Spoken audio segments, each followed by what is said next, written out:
Welcome in, everybody. Nice to see you. I am joined today by Nathan Peterson, and he and I met through a mutual friend in our conversations and getting to know one another. Actually, we're on Zoom right now, so this is the first time we've actually seen each other, which is always fun. But through the conversations that he and I have had over the phone, there is a deep connection between the two of us.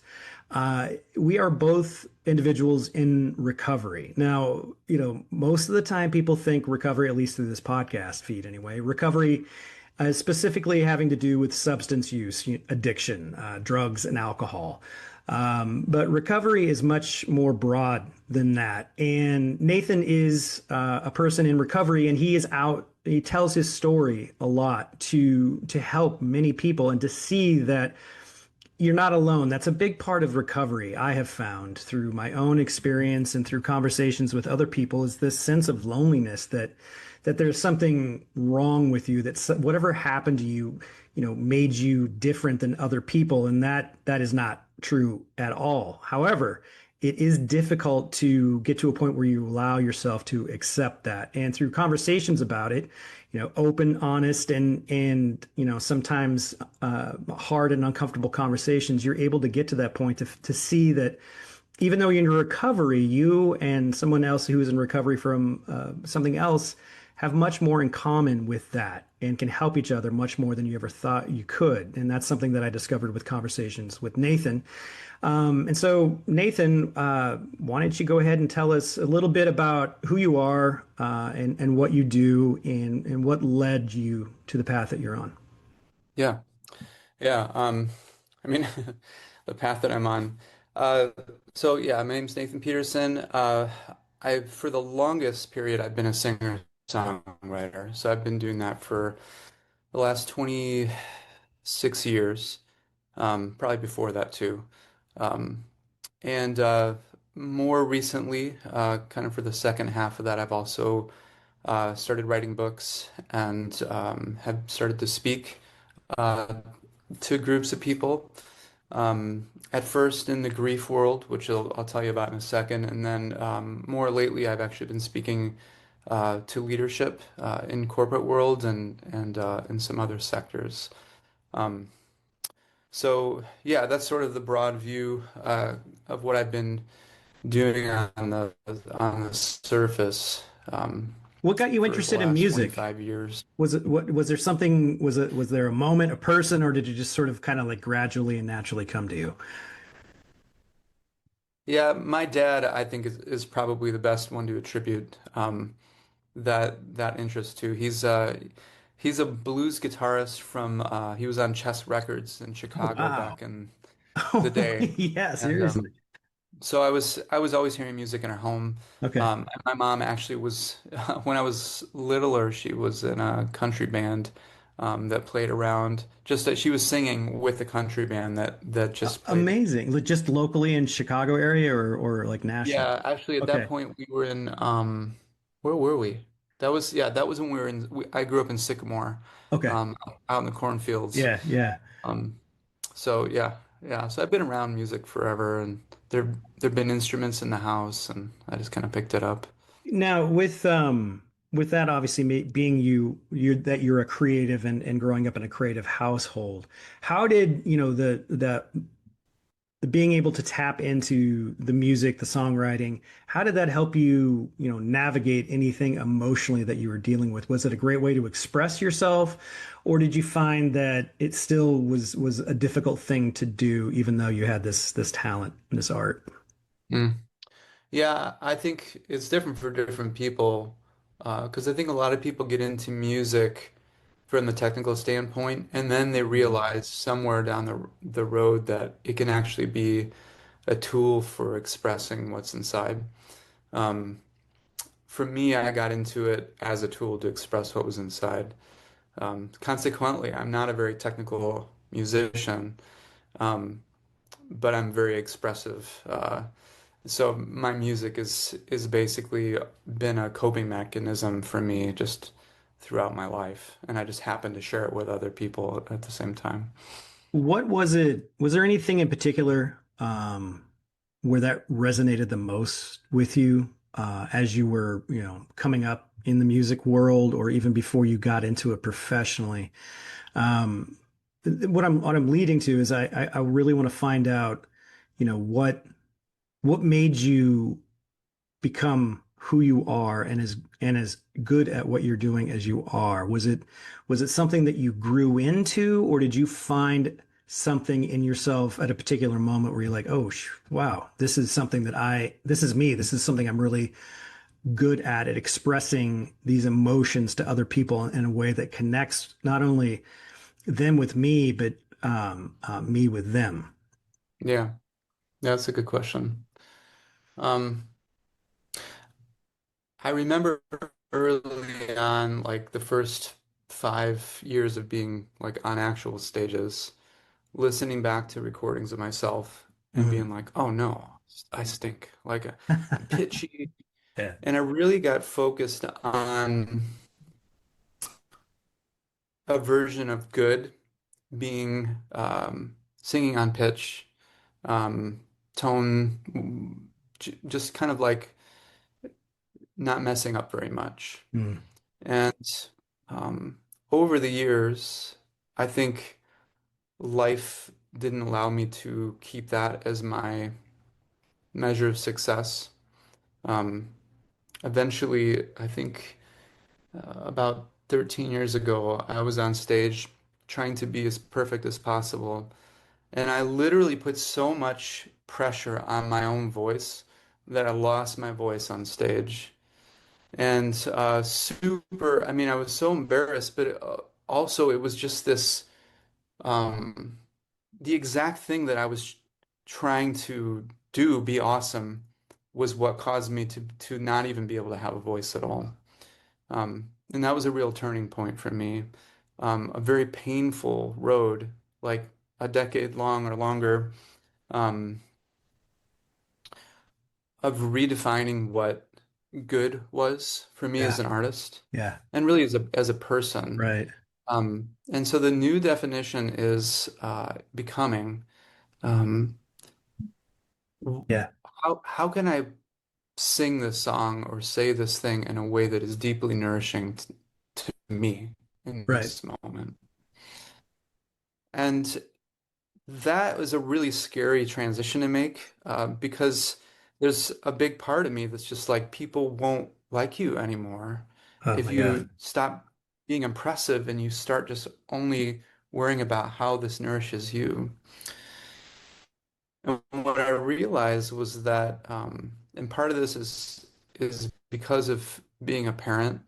Um, I've realized that my children, they don't do what I tell them to do. I guess that's not probably a huge surprise. But what they do is what I tell myself to do. Yep. Over Yes. time, my children have picked up not habitually doing what I've preached to them over the course of their lives, but what their habits reflect the habits that I hold for myself. Even if I hold it out of view from them, somehow that's what they learn from me. That's where they follow me. As an artist and as a leader in the world, it's the same. So uh, if I'm killing myself to sing on pitch for an audience, I'm really leading them off a cliff. I'm leading them to kill themselves to also be perfect. Because yeah, they're impressed. Yeah, they say a lot of good things about me after the show, but where did I lead them? I led them Exactly. to go home and think I need to be like that too. Yep. And Exactly. the reality was it felt like shit to me. Like I Yeah. didn't like that. Yeah. I felt on stage, and really what I wanted was to just be accepted. Um, but what if I got on stage and I only allowed myself to sing and perform in a way that was deeply nourishing to me? Maybe they'll be impressed with me, maybe they won't. Chances are they actually would be for different reasons. But Exactly. let's say they weren't impressed by me. Where did I lead them? Like, where will that lead them if they go home and really let that sink in? I'll be leading them to make decisions in their life that actually nourish them too.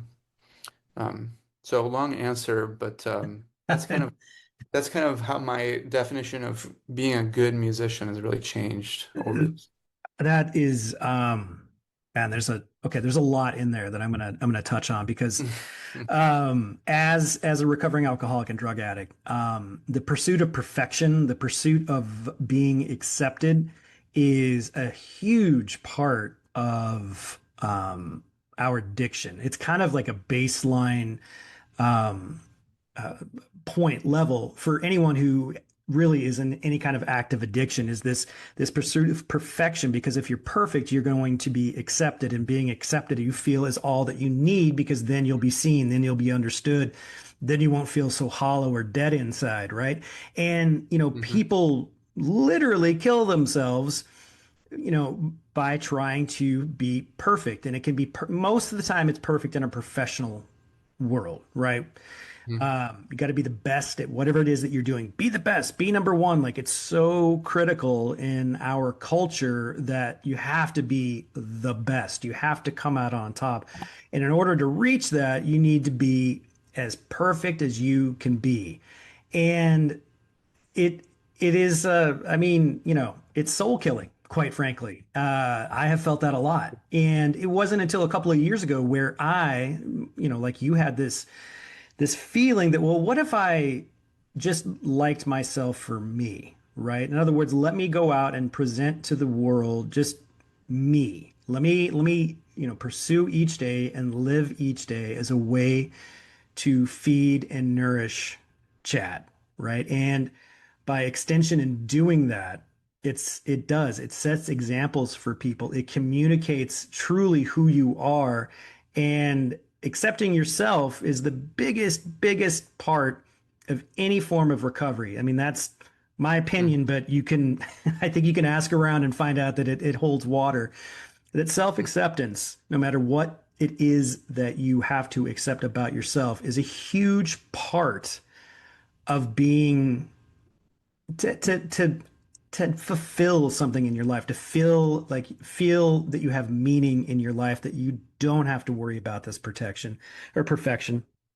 And like you said, what if I went out in front of this crowd of people and just went out and did it for me? What Hmm. what would they take from that? And as a person who's performed on stage and in front of people as well, like, yeah, just go out there and do it for you. Don't worry about them. Hmm. And when you do that, no matter whatever, you left, you had fun or you enjoyed it, you kind of enjoyed yourself doing it. What they take away from them, it may not hit them immediately, but down the road, there's something about that sincerity, that honesty, that accepting of yourself that you put out there will resonate with them. And that's much to the point about how you mentioned your kids are more or less adapting, personality traits or ways that you view the world, not by what you say, but by what you do, by the example that you set. And I have found that is starting to be true with me and my family. And it is, like, you go out and you do the best and you try to fulfill something for yourself each day to give yourself a bit of meaning. And that reflects. And it's not, necessarily a materialistic item that's going to fulfill that meaning, but it could be as simple as, like, going for a walk, right? These little things, like it. I guess the example really would be to live your day with an intention. Just be intentional in what it is that you're doing for the day, and you'll find that that's going to make a big impact on others, but really yourself. You can look back on the day and say, well, at least I got this done today. I accomplished this. I put this out into the world. And I think it's really powerful what you said, and the approach that you take with it, because, I'm very confident that each time that you go out and perform in front of, an audience, and you do that, you nourish yourself and you put that energy out there, one person's going to walk away, and they're going to be different because of how you performed and how you put it out there. So I think it's incredible insight on your part. Yeah, yeah, and I've actually noticed people people really do feel the difference and really appreciate it. So I took a risk by going in that direction, Um, but the risk really, in this case, paid off pretty directly to where I hear from people in an audience, not just one or two, but most of the audience has a really, really good experience when they don't feel like the person on stage is hurting themselves, but they feel like the person on stage is really taking great care of themselves. Yeah, it Yeah. comes through. It really does come through in any performance that you are, fortunate to see. Any kind of artist that's performing in front of people, putting themselves out there in that way that is honest and pure, but they're doing it to heal themselves. Is you pick up on that, and it makes for a great experience. So Yeah. going on, how long did it take for you to get your voice back? And that had to be obviously a very traumatic experience. And how did you get through that? How did you manage that emotional roller coaster? Yeah. I freaked out. That's the first thing. Okay. Yeah, Fair I enough. went I went on vocal ro rest for a couple of weeks, didn't make a sound, carried around a pad of paper. Um, that didn't really help, but I didn't know what else to do. And then I started taking voice lessons with an opera teacher who's a friend of ours. And then um, and then I just went head deep into every single book, every single practice that I could get my hands on. Learned Alexander technique and Fitzmaurice and different versions um, of really a similar practice. Um, and they all led me to the same thing, which was you know, you don't want to lose your voice. Okay. Um, if you want to learn about the voice, you're going to immediately be learning about the breath. Because if you try to make a sound with your voice without breathing, nothing comes out. And so when you study the voice, you really quickly learn that the breath is the vehicle for the voice. The breath takes the voice literally out into the world. And so there's this exchange that's implicit in using or having a voice in the world. And it's very beautiful um, in the literal sense and in the metaphorical sense. Like they're always the same. Um, where we really like I had to start learning to breathe. And in order to have a voice, I was holding my breath. I was limiting my breath. I was trying to make voice with as little breath as possible. And in a way, I was really suffocating myself on stage, which is really common or yeah, that's what you do when you're in fight or flight. Like your body limits its Yes, it use of is. resources. It Hmm. tries to make as the most it can, and it kind of takes all the tubes or the pathways in the body, the light, the breath, everything, and it narrows the aperture so that it can be really focused on the task at hand, which is don't die. And so you're not taking these big full breaths. Your aperture, what you can see is not peripheral, it's focus. Your muscles are all sort of held and you're in this protection mode that's really, really good for you if you're being chased by a bear. Yes, it Not is. great, yeah. Yeah, But I mean, it saves lives, but it it's does. not, and not as much now as it used to. But it's not useful as a 24/7 habitual state, Mm-mm. which statistically speaking, if you read these books on voice and breath, what over 95% of modern culture is in night and day, and we don't even know it. Yeah, absolutely.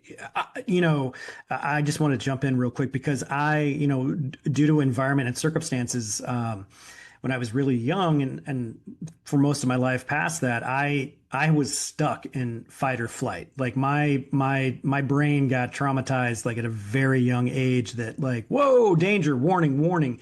And so that was all that I knew was this fight or flight. And it was a very unnerving way to go through the world. And that was a huge reason why I got so drawn and addicted to alcohol because of the relief that it brought, right? I didn't know anything about breath work. I didn't know anything about anything, quite honestly. And I think that in some capacity, yeah, the majority of people in our culture are stuck in either fight or flight, if not both at the same time. And this anxious energy, this energy of everybody's afraid, is like palpable, and no one wants to just take a second and take a deep breath and reset. Somebody told me one time, and it's valuable advice that I use as often as I can recall to do it, is you can start your day over at any time. Like Mm. you don't have to wait until the next day. You can take a second, you can pause, take a deep breath, and you know, then move forward with some intention. And through your research into voice and breath work, did you find any exercises, any tactics that work to help sort of stabilize or recenter you when you are feeling anxious? Yeah, yeah, I've actually have I found a few. I spent the last ever since that day. So it's been oh gosh, 13 years I think. Every single day I've spent like 1 to 3 hours specifically exploring ways to free the breath through the body. Um, it's kind of for me it's I've been able to justify it as it's voice practice. Hmm. Um, but it really over the course of this time it what began as like a panicked way to never be embarrassed on the stage again became over time became a mechanism for reconnecting with myself. And I didn't even know that I was disconnected from myself. And actually, that reminds me of something you said. You mentioned alcohol, um, and to me, that goes in a similar category of just other addictions too, like other drugs or um, Behaviors. pornography behaviors, just destructive behaviors, um, workaholism. Absolutely. Absolutely. Um, It's a major problem. yeah, I put worry in that category too, Yes. Yes, because absolutely. that's a uh, optional activity It is. very good at distracting us from what's in front Mhm. of us. It is. So, It's misery loves company, right? Isn't that the saying? Like, yeah, you feel that way. You get used to feeling that way because it prevents you from dealing with what you have to deal with. It yeah, really it does. It numbs what's in front of you. You don't have to deal with what's in front of you if you're just stuck in worry the whole time. yeah. But I just want to point out, because I think this is relevant. There's something good that category of things does for us. That's why we're drawn to it in the first place. There is something in it that we're looking for that it solves a problem for us. Hmm. The problem with that method though is that by using like a distracting mechanism um, to help us to feel less panicked, it gives us the relief, but we miss it. Absolutely. And Yeah. that's the I think that's like really important because it's not just that it's the motivation is good. Hmm. Like I don't want to be worried all the time. I No, don't want to be awkward all the time. I don't want to be scared. I don't want to feel all this physical pain of tension all the time. If I drink a couple drinks, I start to feel more free. My muscles are relaxing. I'm breathing a little better. exactly. So I'm looking for something that is a good thing to look for. The problem is that there's some point with drinking, but I think with just about any of those items in that category, that we lose ourselves at Yeah. the same time and at Yep. the same rate. So Yep. as my relief goes up, my consciousness goes down. Hmm. And so I'm receiving the benefit, but I'm not getting to enjoy it. And Nope. so is there a way for us to be able to become free while being fully present at the same time so that we can actually enjoy that freedom? And I don't think that the things in that category can do that for us. and eventually end up killing us in a different way. So we're gonna like die by one thing or the other thing. Absolutely. Um, and so yeah, this breathing stuff um, has been a really big lesson for me in finding freedom without having to become unconscious. Let me ask you, did you find as you were discovering, breath work that allowed you to free up space inside of you to allow you to release uh, anxiety, worry, all these emotions that had been stuck and troubling you. Through that, did you have any discovery of self where you became so present, conscious, and at ease that you realized, this is who I am personality wise. This is the person that I truly am, not the way that I have been living my life. Did that allow you to get to that point, or was there something in that process that allowed you to find that? Because I think, you know, we're always searching for who we truly are, right? The big question of why, right? Why are we here? And most people distract themselves from that with work, with substances, with whatever it might be. We do distract ourselves from that aspect of it, and turning ourselves off to being, who we truly are as a person, being ourselves. It does not it it doesn't do it doesn't make things any better at all. And I'm always curious when I have conversations like this with someone like you that has found their self confidence by just accepting who they are. And what was it that led you to that? So was it like working on your breath and slowly, bit by bit, it allowed you to put that together, or was it something you just woke up one day and consciously made a decision to accept yourself for who you are? Mm. Yeah, it wasn't the woke up one day one. Yeah. Usually, Um, usually isn't, but that's why I asked. well, I'll share an experience I had relatively recently, and I think it's actually pretty similar to the COVID experience that all of us had. So I think probably people can relate. But about 8 to 10 years ago, in 2015, we found out that our fourth child was, I think my wife is about th 3 or so months along in her pregnancy. So our fourth child um, was had a terminal condition.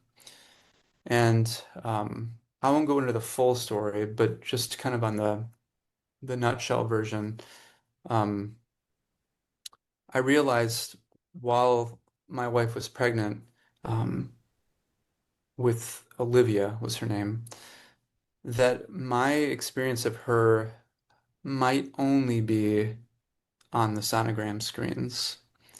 And I really felt a fork in the road at that point where I just got this news that we're going to go through this really difficult experience. And so part of me is like, wants to freak out. And part of me wants to research, like maybe we can avoid this or change this or control this somehow. But then part of me is watching what's actually happening in the room, which is I can see my daughter moving right now on the screen. And this may be the only time that I get to see her moving and alive. But right now, she's here and she's alive. And she started to, that was really, it was like her inviting me to be with her. And she ended up living for a little over a year, which was like every day was a miracle. Every day was also the hardest, scariest thing I had ever imagined. I could more than I could imagine. And at the end of that time, once she had passed away, I really wondered at the beginning of this of this grief process. Um, I just felt like maybe I was gonna kill myself or just go completely off insane and lose my mind. Um, I was I'd spent the last year really deciding to be present so that I didn't miss my daughter's life. And that seemed like a pretty clear decision, although I think it could have been very easy to panic instead and miss her life. Yeah. Um, but it was sort of like a 14-month boot camp for me on presence. And now I was very present with a very, very undesirable feeling of loss. Mm. And so the temptation to just like do something, my drug of choice was just working all the time and worrying all the time. Yeah. Um, do something to get out of that place was like stronger than ever. And I remember I woke up the morning after she passed away, and it was a sunny day, and I was going on my morning run, and I remember just looking at the road. It was like there, and it was like you could just freaking like go right back into your work mode that you were in before she came into the picture. Like you could go into harder than you ever have. Um, and there was this other voice that was like, I'm still inviting you to stay here. And at first I took that as, oh, that's Olivia's voice. She's, I'm gonna honor her and I'm Yeah. gonna stay here. And so at first, as an act of honor to her, I was like, I'm going to stay present. I'm going to be with these feelings of grief and rage and all this stuff that's coming up in me.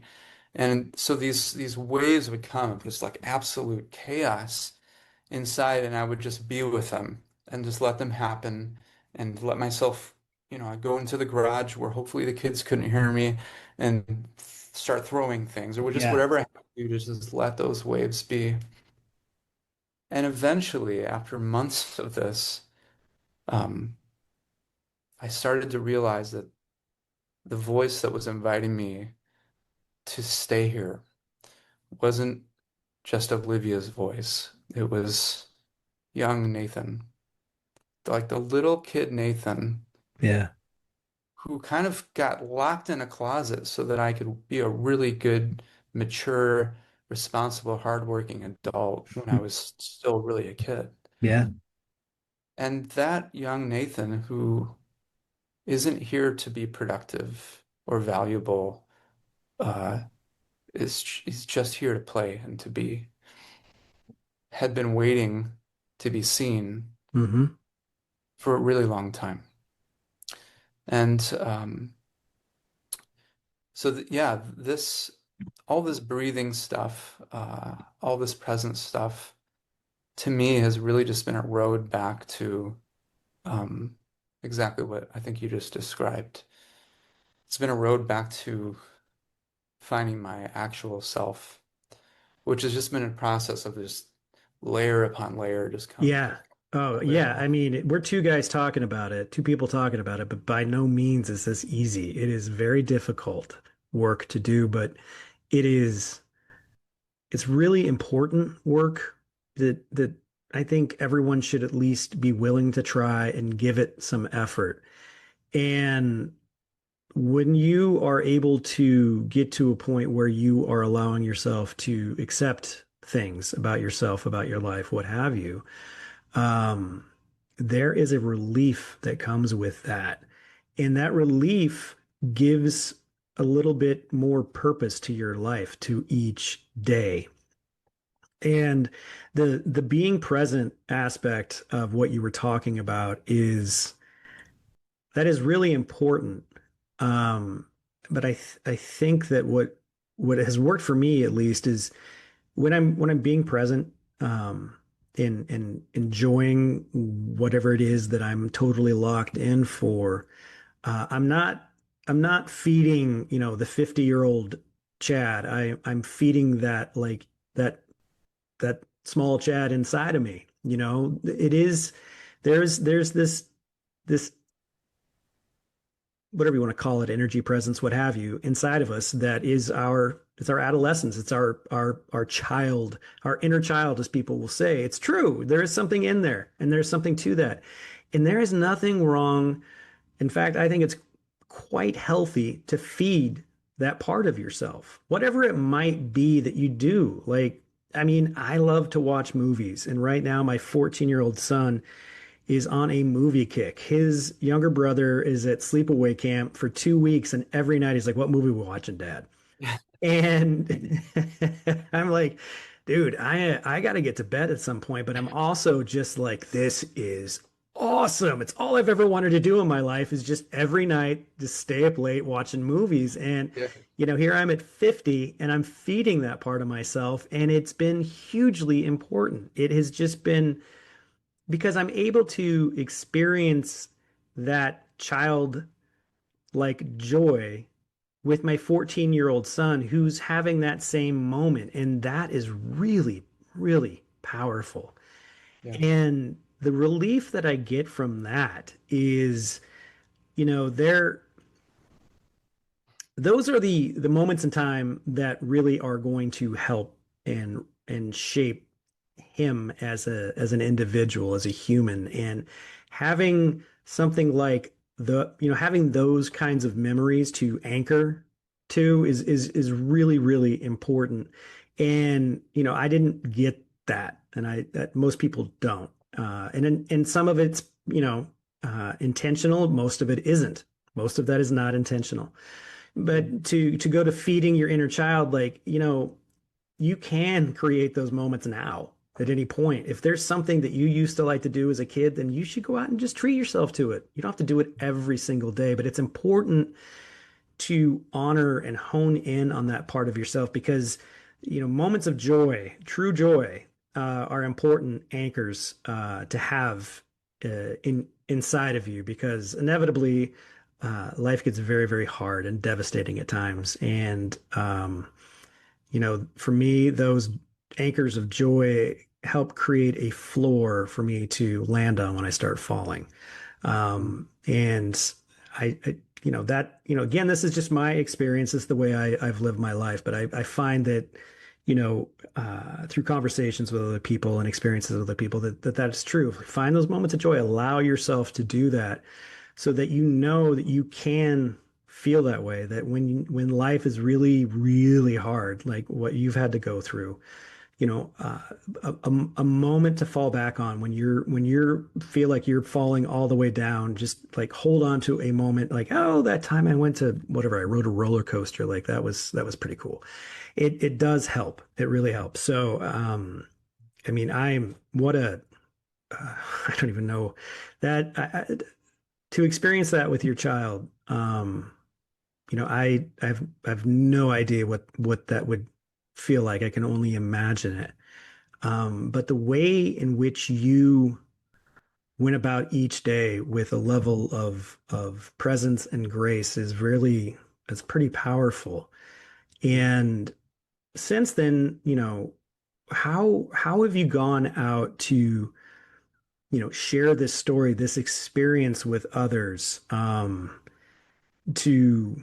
I mean, you're out there doing incredible work and helping other people by sharing your story. And, it goes, back to, nurturing yourself on stage as you're performing as a singer and songwriter, to maybe even a deeper level now to honor your daughter and to honor your grief. You're out there in front of people, nurturing that part of yourself and sharing your stories and experiences. And by extension, you're helping them to discover that about themselves. What is it that you know led you, drove you to do that, and what has that done for you emotionally and allowed you to, I guess, release and maybe grow as a person? Mm. Yeah, I'm the more I'm on this road, the more I'm starting to believe that um, we're kind of like all the same person. We are. Like sort of a weird way to say it, but if you were to look at like a grove of trees, they look separate, but then you follow down their roots and they're all intertwined. Hmm. Um, and maybe even deeper than that, the life that's flowing through them isn't just intertwined, but literally is coming from the same Yeah, it's all source. connected. It's all connected. Yes, the same source, the same energy. Yeah, absolutely. So I feel like me getting on stage and allowing, it's not even so much that I'm nourishing myself as I'm allowing myself to be nourished. Hmm. Not so much that I'm healing myself as I'm just not stopping the healing from flowing through. Yeah. Do it in public. I think what I'm hoping is that by me doing it publicly, I'm reinforcing a longing that is already in all of us because there's this kind of collective us that is wanting to grow in a certain direction. And I think that I really believe there's a lot happening in the world right now that points to that. For example, AI. You know, Yeah. people people love it, some people are freaked about it. But there's this sort of this kind of high level conversation around AI that's sort of goes like, oh crap, what's going to happen because of the exponential change of it? There's no way for us to even know what's next year's going to be like. And some people are afraid of losing their jobs, but I think there's this deeper fear of losing our purpose. Yeah. And to me, it feels so clear that what's actually happened is as a collective being, we reached a point in our growth where we knew that we needed to take a huge chunk of busy work off our plate in order to take the next step into really expressing who we are. Yes. And so that means that there's things on my plate like that I can now have a computer do for me Hmm. that I don't need to keep busying myself with. And I don't just mean spreadsheets. I mean my social media profile, how I look in the world. I even mean money, like how I keep the lights on. Like there's a lot of things that over the next year or 5 years are going to so drastically change the way that they happen because of the technology that we've put in place. Yeah. Um, and I think the reason we put it in place is because we're ready for a really big change. I, And I, oh, go ahead. No, please finish your thought.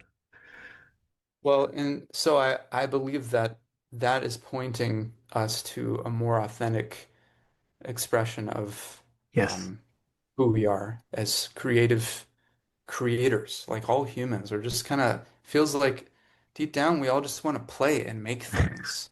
And the reason we That's it. don't, right? And the reason we don't is because of all these, well, I should be doing this and this is wrong and this is, and so I think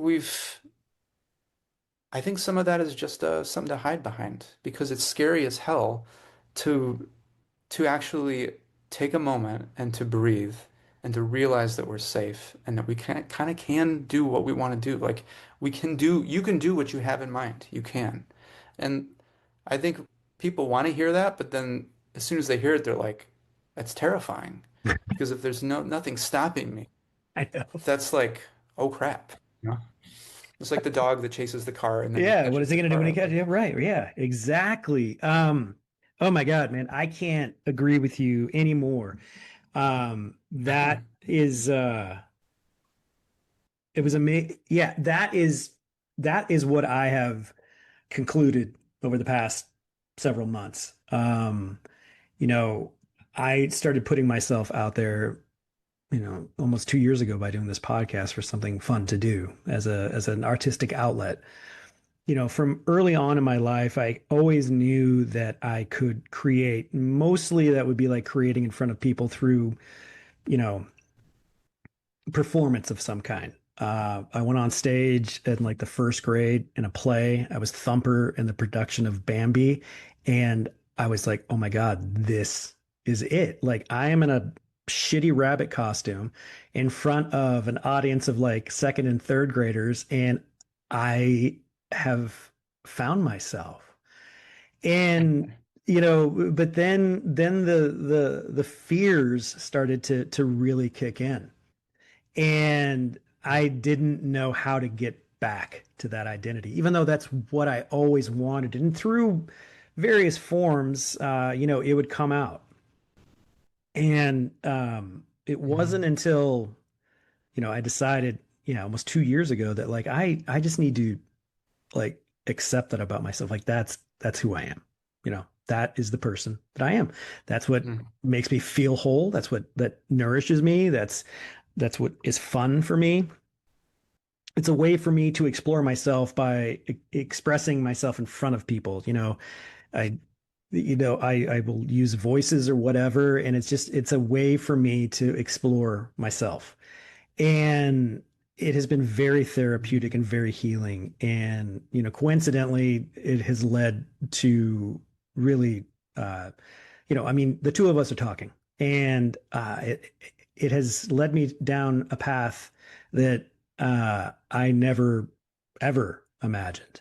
And what has really unlocked for me is exactly what you're talking about, is that we all are creative. We all it's okay. It's okay. Like that's just fear that is blocking you from doing something that's going to make you feel better.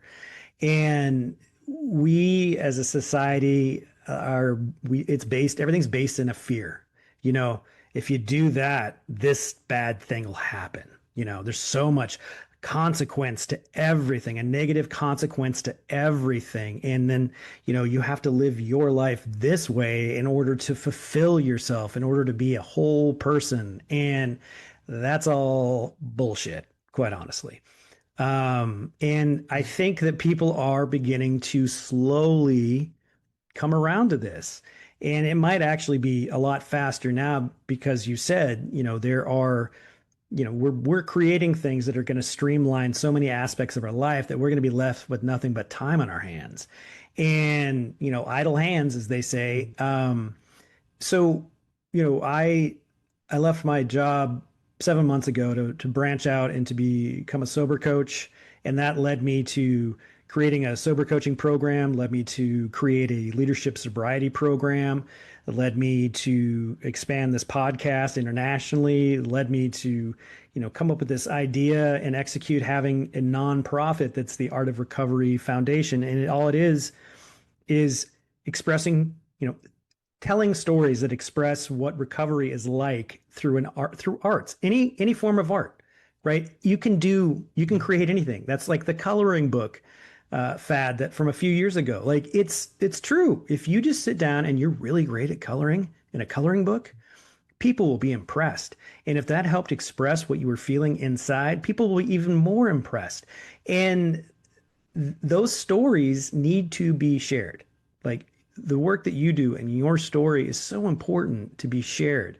My story has helped people. The stories that I have had told through by other guests have helped other people. And I started doing these sober soirees, these live storytelling events.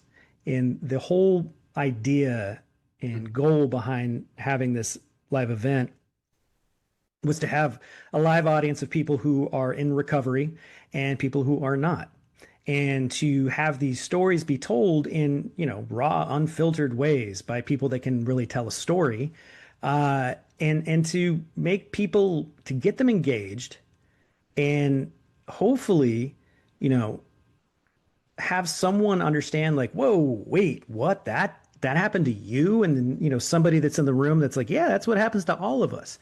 And you can start these conversations. I think you probably have noticed that through your music or through your speaking. Like, it starts conversations, people get engaged, and through that you get community that builds out from that. And that's the whole point of all of the work that I do, is to help nurture or foster communities where recovery is talked about, is everybody's open about it, and at least there is a baseline understanding and acceptance that you know the least you have to do the least you have to do with being in the presence of somebody who is working through recovery, who is suffering through that, is just being able to listen, you know and you become a Mhm. better listener when you have an understanding of what it is they're feeling. And there's something that you're feeling that is very relatable to something inside of you. You just don't know what it is yet. And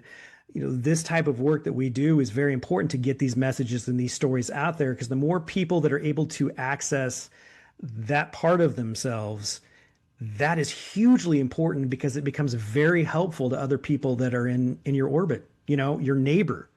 Like you would have a better understanding of the neighbor that you think is some curmudgeon that, goes against everything that you believe in, but there's probably a reason why that is.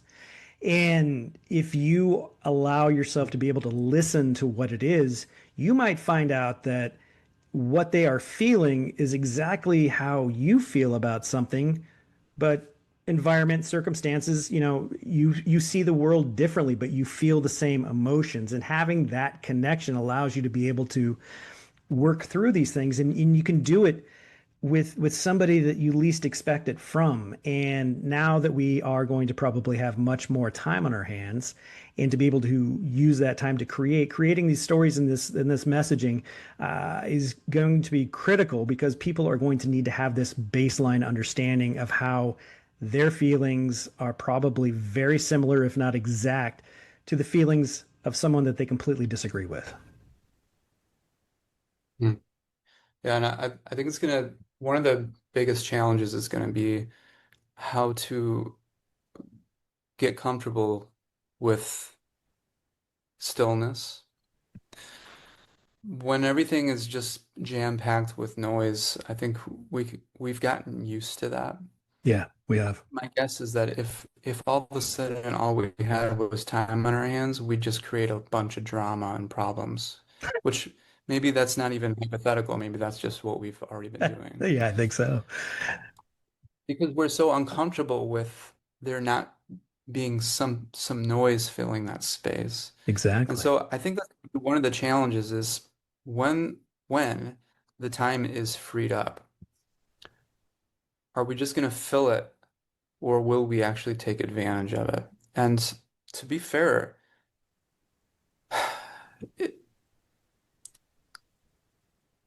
stillness, a blank page, um, silence, an empty room, those can be terrifying.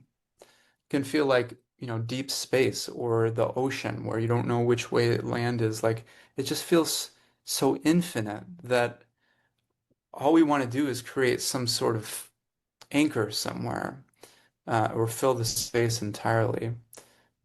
So I think that's going to be a real challenge. Uh, but I think that I believe that we'll see the opportunity and really take advantage of it. I Um, agree. I yeah. agree. I doubt that it'll be so black and white as all of a sudden we'll just be like in our hands, AI got it. I think we'll probably go feel jerks and like get Oh into a yeah. really dramatic with humanity where we're just, like war or something like it might be really bad Well, it's a where we just have withdrawal. to create Withdrawal is gnarly. withdrawal. That's right. It's just like That's having right. the DTs, That's what exactly right. detoxification. Yeah. Yep. Yeah. So I expect that. Maybe we've already been seeing a little bit. I don't know. Um, but I think that that's gonna be a challenging time. But I think we'll get through it. Just like with withdrawal, like you kind of can't skip it. I don't think. No, you can't. You can't cut in line on that one. It sucks, man. And It freaking sucks, but it's necessary. It is necessary. And, sometimes people don't make it through. They don't. yeah, But it's still necessary to make the effort to do it. I think I think we got a little during COVID.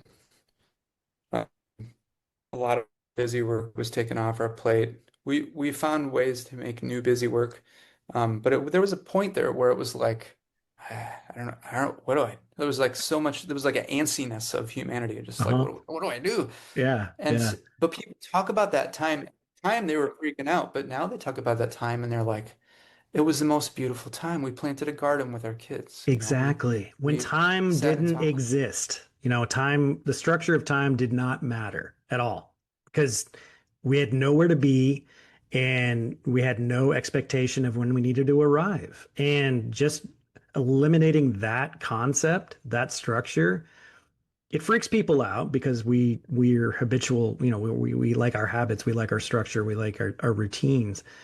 But eliminating that and allowing yourself to feel the freedom that comes with it, yeah, you get to do things like that. You get to connect with others, loved ones. You get to connect with the earth in a certain way that many of us don't ever think about. We have no concept of what that is, but it is beautiful when you do it. And you know, I'm hopeful that we'll get more of that, but I do feel that yeah, there's going to be a big withdrawal for a lot of people, and that's going to be Yeah. challenging for them. It is, and we just have to be, I think, as aware and prepared as we can to do what we can to help them through it, even if that is just like standing there and listening to what they have to say.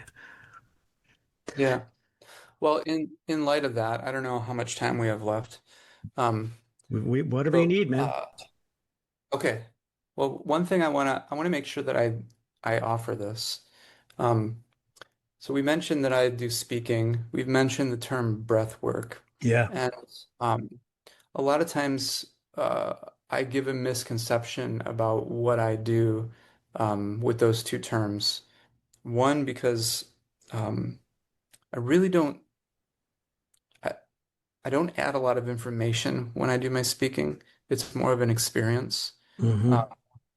and two, when I do breath work, it's almost the opposite. So I figured, why don't can I just show the audience and you if Please. you want to Yeah. just walk through? Okay. Yeah. Let's do it. This is way more valuable than ideas that I can share. So I'm gonna walk you through something to try. It's just an experiment. Um, and you can step into it as much or as little as you want to. Okay. Um, but I'm just going to kind of talk you through it, you and then whoever's watching this. Um, so the first thing is I'm just going to invite you to find your sit bones in your chair. Okay. And so those two bony bones in your butt. Hmm. And if you can, just let them kind of dig down into your chair a little bit more. Really feel the way that they connect to the chair. Okay. And then almost as if the chair was your new legs. See if you can almost like stand on these legs of the chair and press these chair legs down into the floor that's holding up your chair. Okay. So you're pressing down. You're letting more weight down through the sit bones to connect to your chair into the floor. Yeah, I can feel that. Now see if you can follow something's holding that floor up in your structure, right? Right. See if you can follow the floor down through the structure of your building to the Okay. foundation. So there's a foundation that's holding up that structure. Yes. Imagine that you can press your sit bones down into that foundation. Okay. And I keep saying the word imagine throughout this process, but I Hmm. want to point out imagining something that's true. So Right. good. Yeah, I can feel it. Yeah. So Yeah. imagine that you can press those all the way through that structure. You're really now, it's almost like your body is part of your body is that foundation Yes. into the earth that's beneath the foundation. Yes. And keep pressing down more and more until you can't even go down before you're going up again. You're now pressing into the actual earth, planet Hmm. Earth. And then imagine that you can press even further into whatever's holding Earth in place in the solar system, however it works. It's being held, and if it wasn't being, you pushing against it would push the whole Earth out of orbit, but somehow it's pushing back. So press into that, whatever's holding the Earth in place. And then the solar system, it has something holding itself in place as well. And so press into that. So again, you're imagining that you're pressing your sit bones into literally now the entire universe, everything. Hmm. But at the same time, we're imagining something that's actually happening. And then that it's pressed right back up with ease all the way through that chain, all the way through your sit bones. And then see if you can follow your awareness up through your sit bones, up your spine, which goes up past your shoulders, which for now, just let them, your shoulders can just kind of hang like a hanger on your spine, which rises up like almost like the stem of a flower, all the way up to the back of your head. And your legs and your arms just hang off that spine. And your head just balances at the top like it was a beach ball on top of a fountain. And then from this place, move your attention without changing anything to your breathing. But we're not changing the breath. This is the practice. We're just looking at it. We're watching it. Almost as if you and I were sitting on a beach and we're watching these waves, your breath, they come in and they go out. No two breaths are the same, and we're only watching. Nothing's wrong with it. Just we don't need to change it. Now I'm gonna move a little bit more to to thinking mind, and I'm gonna describe something to you. But as I do, I want us to invite myself too, for us to stay kind of in this mode of feeling what's happening in our body. And I'm gonna actually describe some of the things that are happening for you right now. And for this part, if your eyes are closed, you can open them. I'm gonna point the screen at my Okay. torso here. So right now, and again, you're going to be kind of juggling the thinking mind, but also keep that feeling. Right now, what's happening in your body is there's a diaphragm. It goes across your ribs from front to back, almost like a trampoline, kind of dividing your body in two. Right. When you breathe out, the trampoline goes up like a upside down ice cream cone. When you breathe in, it goes all the way down, flat. Most of modern culture, over 95%, are in a habitual state of fight or flight breathing. And so their breathing looks more like this. Hmm. When a baby breathes without those habits, its breath goes all the way down, all the way up. As you're doing this exploration, you might feel almost as if your belly's moving more, or almost as if your breath is going into your belly. It's not, it can't, because it's just the lungs. But what's happening if you feel that, and if you don't feel it now, maybe next time you try, you will, is that your diaphragm is being allowed to go back to its full range. And what happens when your diaphragm goes to its full range, I mean, a lot of things happen, but one of the great things that happens is you feel like you're breathing in your belly because your belly's moving. And so what's happening is that when your diaphragm goes down to here, it displaces your organs really gently. And when that happens, your organs are receiving a really gentle massage that literally fights disease, cancer, stuff like that. So this type of breathing is meant to heal your body and prevent disease without your trying. So just for a second, kind of go out of your head and come back to just feeling that happening for you.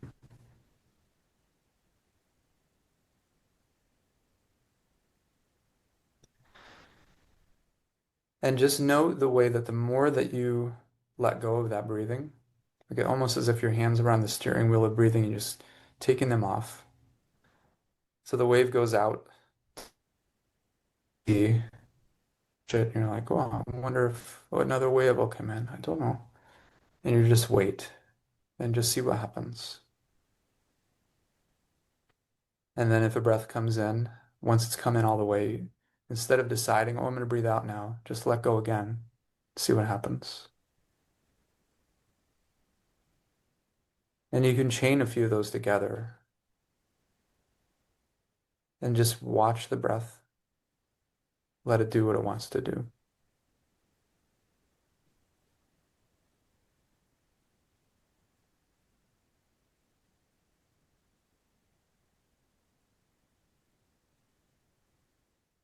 As you do this, you might begin to feel the way that the more that you let go of your breathing, the Yeah. deeper your breathing becomes.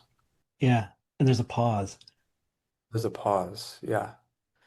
Yeah, I'm so glad you said that. Really hang out at that pause. You don't want to cause the pause. No, but if you just accept it, you take a breath and then just accept it, it's going to hang out for a moment and then it's going to release. Yeah, and feel the difference of quality of breath. It feels different when you hang out at the pause and just wait. Yeah, it does. Does it feel good different or bad different? No, it feels good different. What's wild is the exercise starting, with the sitting bones and going up and building this foundation, this structure. My muscles were like, oh, what are we doing? And then as soon as I started breathing, like I haven't moved my posture at all, but everything is relaxed and as it should be. Yeah, that is amazing. Yeah, If you I look at feel I feel totally different. yeah, and with if you sit with that for a while, what's going to happen next, and it's already happening now, is your body starts to send messages to your brain saying, "Hey, you're safe. It's safe here." You're reverse engineering the fight or flight response. You're gently encouraging your body to release. And your body then, instead of your brain sending your body a message to say, hey, stop breathing, we're not safe, your body is talking to your brain and saying, hey, brain, It's okay. you've been in you've been in hyper mode for a long time. And I want to let you know we're okay. Like we're not being chased by a bear right now. And what Yeah. happens when your brain receives those messages is that it just like a child who's unsafe, and then as soon as they're safe again, what's the first thing that that child's going to do when they feel totally safe? Well, I take a deep breath and relax, and Yeah. they usually go to sleep. But yeah, Okay. Yeah. they get so calm that they can go to sleep. But yeah, it's breathing Yeah. and relaxing, and I mean, I think we've all felt that as a kid. Yeah. That you have that moment of panic for whatever it is. You get separated from a parent at the store, right? And then as soon as you find them, that relief and that release that comes with that is it's powerful. It's really, really powerful. And that is an amazing exercise because it, I do feel different because I felt things being released from my body and it was the resistance for, it was so interesting because my posture, I could feel everything started to like shake. I could like a muscle shake, like they were being pushed to the max. And then before I even thought about it again, everything had relaxed, and it's that's really amazing. I is that a particular is there a name for this technique or is it just I mean, I mean, is this the Nathan Peterson special? to my knowledge, I made it up. I found that over 10 Awesome. years. But I'm sure someone else has made it up too. I'm not the first person to try breathing. Copyright. Um, yeah. But yeah, so, when I speak for organizations, Hmm. like I just did this for a room full of Fortune 500 executives. I'm not really telling them anything that they don't already know. Nope. Um, but the voice that gets to speak when their body starts to feel safe is the voice they're really looking for all this time, which It, is their own voice. yeah, it's yourself, itself, whatever you want to call it. Yeah, your own voice. Yeah. Yeah. What what I was kind of pushing at before was another thing a child does when it feels safe after feeling in danger is generally they go back to playing. Oh, yeah, of course. Yeah, you go out and you have a good time. Right. They do whatever they think to Yeah. do. And I really think that's the opportunity that we've created AI to give us. We're looking for a sense of everything is okay. And so I get to play. Yeah. But people really don't know what to do with that. But that's for part two. It- yeah, their body knows what to do with it. Their Right. brain is conditioned to resist it. Exactly. Exactly. Dude, Nathan, this has been amazing. I really thank you so much for this conversation, for your time, and really for that breath work. I feel great. And for those listening and watching, please do take the time. You're going to notice something different about yourself. Thank you again, Nathan, and tell us, where can people find more about you? Yeah. So my website, nathanpeterson.net. My newsletter is a great place to stay connected with me. I send something out usually once a week. So those are probably the two best places to start. Excellent. Okay. Well, thanks again, Nathan.